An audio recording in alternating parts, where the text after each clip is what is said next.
அஸ்ஸலாமு அலைக்கும் வரஹ்மத்துல்லாஹி வபரகாத்துஹு. நான் சட்டத்தரணி மிஸ்டர் நஜ்முடீன். மீண்டும் ஒரு பதிவில் உங்கள் அனைவரையும் சந்திப்பதில் மகிழ்ச்சி அடைகின்றேன். அல்ஹம்துலில்லாஹ். இன்றைக்கி நான் உங்களோட டிஸ்கஸ் பண்ண போகிற விஷயம் என்னென்னு பார்த்தீங்கன்னா, இப்போ காலையில் இப்போ ஒரு 10-20 மினிட்ஸுக்கு முன்னால் சிறையில் அடைக்கப்பட்ட, அதாவது சிறை தண்டனை வழங்கப்பட்ட ஹிருணிகா பிரேமச்சந்திர பிணையில் விடுதலை என்றது இன்றைய தின நியூஸ். அதே மாதிரி போன வாரம் ஞானசார தேரர் பிணையில் விடுதலை. அப்போ இந்த பிணை சம்பந்தமான ஒரு விடயத்தோட வழங்கப்படுற நிபந்தனைகளில் ஒன்றான ட்ராவல் பேன், அதாவது பயணத்தடை என்றது தான் இன்றைய தலைப்பு. அதாவது ஒரு குற்றவாளி சிறையில் அடைக்கப்பட்டால் அவரின் சார்பாக சட்டத்தரணிகள் நீதிமன்றத்தில் பிணை கோரிக்கையை முன்வைப்பாங்க. அந்த பிணை கோரிக்கையை ஏற்ற நீதவான் அவங்களுக்காக சில கண்டிஷன், இப்போ நாங்கள் சட்டத்தரணிகள் நீதவானிடம் கேட்டுக்கொள்கிறது எந்த கண்டிஷனில் சரி இவங்களை பெயில் அவுட் பண்ணுங்க என்றது தான் நாங்கள் கேட்டுக்கொள்கிற விடயம். அப்போ அவங்க சில கண்டிஷன்களை போடுவாங்க. அந்த கண்டிஷன்களில் முதலாவது கேஷ் பெயில், அதாவது காசு பிணை, அடுத்து சரீர பிணை, அடுத்தது எந்த வாரமும் எந்த மாதத்தில் இறுதி வாரம் போலீஸில் போய்ட்டு ரிப்போர்ட் பண்ணணும். அடுத்தது கிராம சேவக, அதாவது வதிவிடத்தை உறுதிப்படுத்தி கிராம சேவக இது சர்டிஃபிகேட் இஷ்யூ பண்ணணும். அதோட ஒரு முக்கியமான ஒரு விஷயமா பயணத்தடை, அதாவது ட்ராவல் பேண்டை இம்போஸ் பண்ணுவாங்க.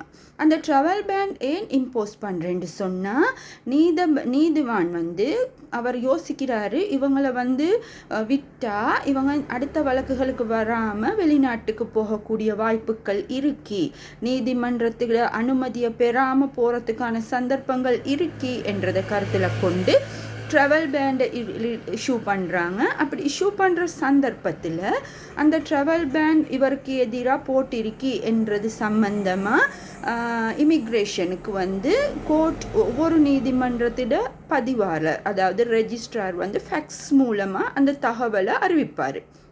அந்த தகவலை அறிவித்தா அங்கே ரெஜிஸ்டர் ஆகிடும். இப்போ இவரோட பேர், ஐடென்டி நம்பர் அப்படி இருக்கிற நேரம் அதில் விமான நிலையங்களில் ரெஜிஸ்டர் ஆகிடும். அப்போ இவரோட பாஸ்போர்ட்டை ஸ்கேன் பண்ணுற நேரம் இவருக்கு எதிராக ஒரு கேஸ் இருக்கி, இவருக்கு ஒரு ட்ராவல் பேண்ட் இருக்கி என்று விமான நிலையங்களில் கருத்தில் கொள்கிற நேரம் அவங்கள வெளிநாட்டுக்கு விட மாட்டாங்க. அங்கேருந்து திருப்பி அனுப்புவாங்க. நீதிமன்றத்தில் போய்ட்டு உங்களோட ட்ராவல் பேண்டை ரிலீஸ் பண்ணி எடுத்துகிட்டு வாங்க என்று சொல்லி. இந்த மாதிரியான சந்தர்ப்பங்கள் வழக்கில் ஒரு பிணை கோரிக்கை வைக்கும் போது நீதவானால் இம்போஸ் பண்ணப்படுற விஷயமாகவும் இருக்கலாம் இந்த ட்ராவல் பேன். அப்படி இல்லை என்று சொன்னால் ஃபேக்ஸை ரிப்போர்ட் பண்ணி, அதாவது இப்படி ஒரு வழக்கொண்டு இருக்கி என்றதை நீதவானுக்கு ரிப்போர்ட் பண்ணி சஸ்பெக்டை ப்ரொடியூஸ் பண்ணுறதுக்கு முன்னாலேயே நீதவானிடம் இந்த ட்ராவல் பேண்டை எடுத்து அவங்க குறிப்பிட்ட அத்தாரிட்டிஸ்க்கு அனுப்பி வைக்கலாம். அப்போ எங்களுக்கு உண்மையாகவே தெரியும், அப்போ அந்த சஸ்பெக்டுக்கு தெரியும். அப்போ அந்த சஸ்பெக்ட் வழக்குக்குள்ளே வாராரு, வழக்கு நடந்து கொண்டிருக்கி, எதேச்சியாக இவருக்கு ஏதோ தேவை ஒன்று இல்லை, பிஸ்னஸ் விஷயமாவோ ஏதோ மருத்துவ தேவைக்கு வெளிநாட்டுக்கு போகக்கோல அங்கனைக்கு வச்சு தான் விளங்கும் ட்ராவல் பேண்ட் ஒன்று போட்டிருக்கின்னு சொல்லி. அப்போ அதை செக் பண்ணி பார்த்தா அது இந்த பிணை சம்பந்தமான நிபந்தனையாக இருக்காது. அதுக்கு முன்னாடியே அவங்களுக்கான ட்ராவல் பேண்டை எடுத்திருப்பாங்க.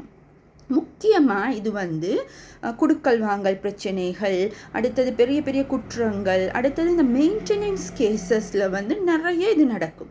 என்னென்னு கேட்டால், மெயின்டெனன்ஸ் கேஸ் நாங்கள் ஃபைல் பண்ண போக்கோல தாய்க்கும் பிள்ளைகளுக்கும் மேஜிஸ்ட்ரேட் கோர்ட்டில் கொடுக்க வேண்டிய அமௌண்ட்டை கொடுக்காமல் இவங்க என்ன சொல்லி எஸ்கேப் ஆவினேன்னு சொன்னால் அவங்க நிற்கதியான நிலையில் இருப்பாங்க என்றதை கருத்தில் கொண்டு அந்த நீதிமன்றங்களில் அந்த வெரி ஃபர்ஸ்ட் டேயே நாங்கள் வழக்கை ஃபைல் பண்ணி சப்போர்ட் பண்ணின உடனே அவங்க ஜட்ஜ் என்ன செய்வாங்கன்னு சொன்னால் ட்ராவல் பேண்டை இம்போஸ் பண்ணிடுவாங்க. அதனால் இந்த மெயின்டெனன்ஸ் கேஸ், அதே மாதிரி இந்த குடுக்கல் வாங்கல், எவ்வளோ கோடிக்கணக்கில் சல்லி குடுக்கல் வாங்கல் இருக்கி, அப்போ அந்த மாதிரியான கேசஸில் இந்த ட்ராவல் பேன் இம்போஸ் பண்ணப்படுது. அது மட்டும் இல்லாமல் இப்போ இந்த ட்ராவல் பேண்டை எப்படி இல்லாமல் ஆக்குறது என்றது ஒரு கொஷன் ஒன்று இருக்கும். நிறைய பேருக்கு அது ஒரு பிரச்சனை. என்கிட்ட சிலாக்கள் கேஸ் முடிஞ்சிருக்கும், அந்த ட்ராவல் பேண்ட் ரிலீஸ் பண்ணலண்டா சொன்னால் ஏர்போர்ட்டில் அந்த இமிக்ரேஷனில் அந்த ட்ராவல் பேண்ட் அப்படியே இருக்கும். அப்போ அதை எப்படி இது பண்ணிக்கொள்வது என்று சொன்னால், ஒன்று வழக்கு நடந்து கொண்டிருக்கக்குள்ள எங்களுக்கு வெளிநாடு போகணும் என்று சொன்னால் தகுதியான காரணத்தை நீதிமன்றத்தில் காட்டி, அதாவது பிஸ்னஸ் பர்பஸோ அல்லது மெடிக்கல் ரீசனோ நாங்கள் வெளிநாட்டுக்கு போயிட்டு அடுத்த வழக்கு டேட்டுக்கு நாங்கள் வந்துடுவோம் என்ற உறுதிமொழியின் அடிப்படையில் வந்து ஒரு ரிக்வஸ்ட் ஒன்று போட்டால் நீதவான் வந்து இந்த டேட்லேருந்து அடுத்த டேட் வர காட்டும் உங்களோட ட்ராவல் பேண்டை வந்து ரிலீஸ் பண்ணுவார். அந்த ரிலீஸ் பண்ணின ஆர்டரை வந்து இமிக்ரேஷனுக்கு வந்து ரெஜிஸ்ட்ரார் மூலமாக ஃபேக்ஸ் மூலமாக அனுப்புவார். அப்போ அடுத்த டேட்டுக்கு போகிறோம், அது வந்து ஆட்டோமேட்டிக்காக எங்களுக்கு ட்ராவல் பேன் வந்துடும். அதே போல் ஒரு முடிகிற வழக்குன்னு சொன்னால் அந்த வழக்கு முடிகிற நேரத்தில் எங்களோட பாதி அந்த சஸ்பெக்டட் லாயர் வந்து வளமையாக செய்கிறது எல்லாரும் செய்வாங்க. அந்த லாயர் வந்து இப்போ சில நேரம் வந்து ஒரே லாயர் தொடர்ந்து செஞ்சுட்டு இருந்தால் அவங்களுக்கு தெரியும் இவங்களுக்கு பிணை நிபந்தனையாக இப்படி ஒரு ட்ராவல் பேன் பிடிச்சி. அப்போ சில நேரம் வந்து 2-3 லாயர் மாறி மாறி செஞ்சால் அவங்களுக்கு அந்த முதலாவது பிணை வழங்க போக்குள்ள என்ன நிபந்தனை போட்டேன்றது தெரியாமல் இருக்கிறதுக்கு சான்ஸ் இருக்கு.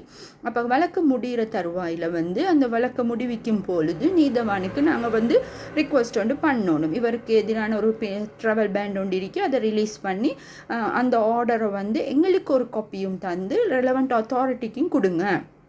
இதில் முக்கியமான ஒரு விஷயம் என்னென்னு கேட்டால், நாங்கள் அந்த ட்ராவல் பேன் ரிலீஸ் என்றதை வந்து ஒரு காப்பி எப்பயுமே எடுத்து வச்சிருக்கணும்.